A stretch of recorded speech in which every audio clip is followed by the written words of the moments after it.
Kapamilya, pumasok na sa ikapitong araw ang bakbakan ng militar at puwersa ng Moro National Liberation Front sa Zamboanga City.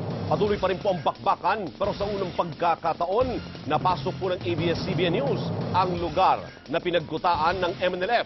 At live mula sa Zamboanga City, nagpapatrol si Ron Gagalak. Ron, kumusta ang sitwasyon ngayon? Alvin, hanggang sa ngayon ay hindi pa rin natatahimik ang buong syudad ng Zamboanga. Nakakarinig pa rin tayo ng mga pagputok at mga pagsabog dahil pa rin sa patuloy na bakbakan sa pagitan ng tropa ng gobyerno at ng MNLF.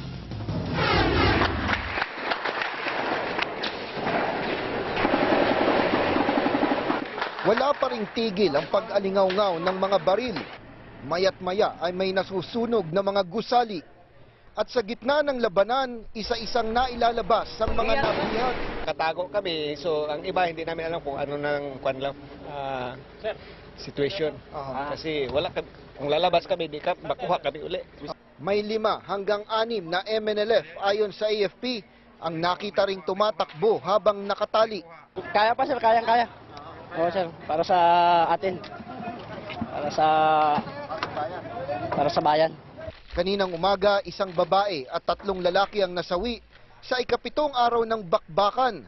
Matapos ang maghapong palitan ng putok, ngayon lang ulit napasok ang barangay Santa Barbara. May 50 bahay ang patuloy na nasusunog na pinagtaguan daw ng MNLF. Nakuha ang mga armas na mortar at machine guns. Pero may natitira pa umanong puwersa ang MNLF. Nakatago daw sa building na ito ang mga sniper ng tropa ni Nurmiswari. Meron pa rin, according sa na-capture namin, more or less 300 pa daw sila dyan. 300 pa? Yun ang sabi nila. Ngayon lamang nangyari sa Zamboanga City na halos wala nang makapagsimba.